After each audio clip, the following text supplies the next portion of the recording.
Assalamualaikum warahmatullahi wabarakatuh. Kami dari kelompok 6 dengan anggota Sofia Isma Maula, Vina Milati Syafa'ah, dan Anissa Wahdah ingin menjelaskan materi yaitu tentang iman kepada hari akhir dengan menggunakan peta konsep.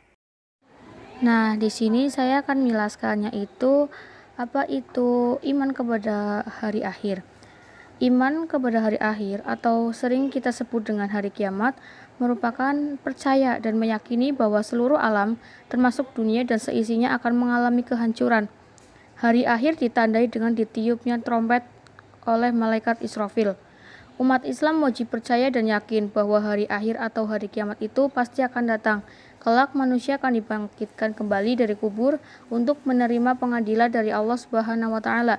Seperti yang sudah tertera dalam Quran surat Al-Hajj ayat 7 yang berbunyi A'udzubillahi minasyaitonirrajim Bismillahirrahmanirrahim wa anna sa'ata atiyatu la raiba fiha wa anna Allaha yab'atsu man fil qubur, yang artinya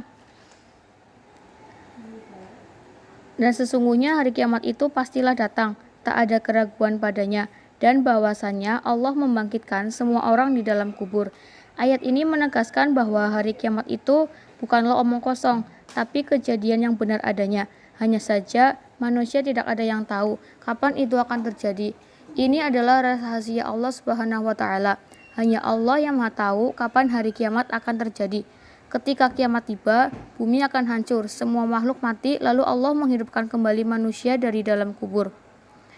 Ada dua macam kiamat. Yang pertama, kiamat sughra, yang biasa kita sebut dengan kiamat kecil, yaitu terjadinya kematian yang menimpa sebagian umat manusia, misalnya matinya seseorang karena sakit, kecelakaan, musibah, tsunami, banjir, tanah longsor, dan sebagainya. Dan yang kedua ada kiamat kubro, yang biasa kita sebut dengan kiamat besar, yaitu terjadinya kematian dan kehancuran yang menimpa seluruh alam semesta. Dunia porak-poranda, rusak dan hancur. Kehidupan manusia akan berganti dengan alam yang baru, yakni alam akhirat. Tahapan kehidupan setelah kiamat, kehidupan manusia dan makhluk Allah Subhanahu wa taala, terjadinya kiamat menuju kehidupan kekal di akhirat. Yang pertama alam barzah atau alam kubur. Alam barzah atau yang disebut juga sebagai alam kubur merupakan pintu gerbang menuju akhirat. Ia menjadi batas antara alam dunia dan alam akhirat. Di alam kubur ini, manusia akan bertemu, ditanyai dan diperiksa oleh malaikat mungkar dan nakir tentang segala amal perbuatannya ketika menjalani kehidupan di dunia. Sebagaimana sekat antara dunia dan akhirat, di dalam alam kubur nanti akan dapat melihat alam dunia dan akhirat. Di alam barzah ini, manusia yang telah meninggal tidak dapat membawa gelar, jabatan, bahkan harta yang selama hidupnya dikejar. Tetapi yang dapat dibawa sebagai bekal yang dapat menyelamatkannya hanyalah amalan ibadah dan perbuatan baik selama hidup di dunia. Yang kedua ada yaumul ba'ats, dapat juga diartikan sebagai hari kebangkitan, yakni kehidupan setelah mati. Dalam agama Islam, kehidupan selanjutnya akan dijalani setelah malaikat Israfil meniupkan sangkakala yang pertama dan semua makhluk akan binasa. Kemudian, ia akan meniupkan untuk yang kedua kalinya, sehingga semua makhluk akan hidup kembali tanpa terkecuali. Pada saat itu, manusia dibangkitkan dari alam kubur atau alam barzah. Ruh-ruh bangkit ini akan bersatu kembali dengan jasadnya dan akan dikumpulkan di tempat luas bernama Padang Mahsyar. Yang ketiga ada Padang Mahsyar atau Yaumul Mahsyar. Setelah semua makhluk dibangkitkan ulang, termasuk jin, manusia, dan hewan, di Padang Mahsyar ini semuanya dikumpulkan untuk diadili. Setiap manusia yang berkumpul untuk diadili pada hari itu akan berjalan dengan diiringi oleh dua malaikat. Satu malaikat sebagai pengiringnya dan satu lagi sebagai saksi atas semua perbuatannya di dunia.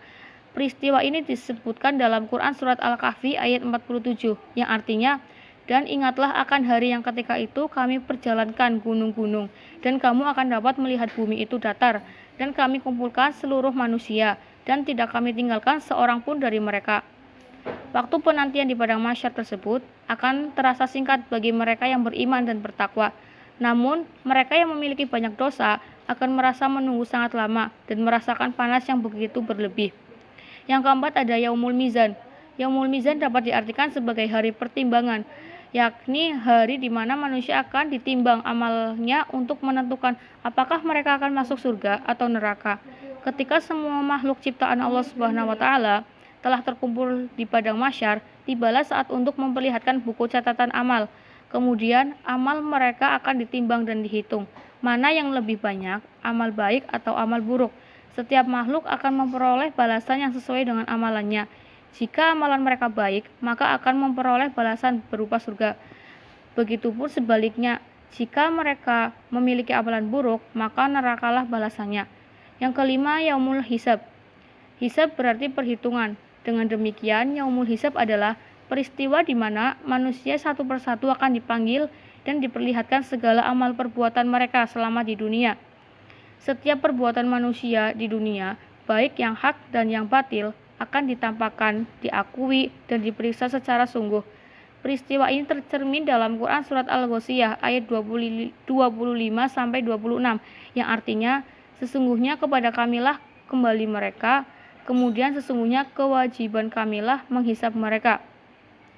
Dan kehidupannya akhir yaitu surga atau neraka. Setelah dihisab, maka tahapan terakhir adalah penentuan apakah manusia akan berakhir di tempat yang indah bernama surga atau akan disiksa di neraka yang begitu mengerikan. Sebelum mencapainya, manusia terlebih dahulu harus melewati Sirat atau jembatan Shirathul Mustaqim. Dalam melintasi jembatan ini, proses hisab yang sebelumnya dijalani sangat menentukan nasib manusia. Bagi makhluk dengan kondisi amalan yang sangat buruk, jembatan ini akan menjadi sangat kecil, hingga disebutkan ukurannya sekecil rambut dibagi 7 dan tajamnya melebihi samurai.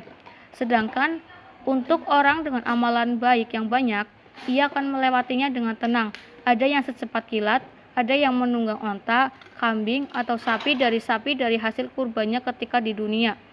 Orang-orang soleh yang berhasil melewati Shirathul Mustaqim, ia akan ditempatkan di surga atas rahmat Allah.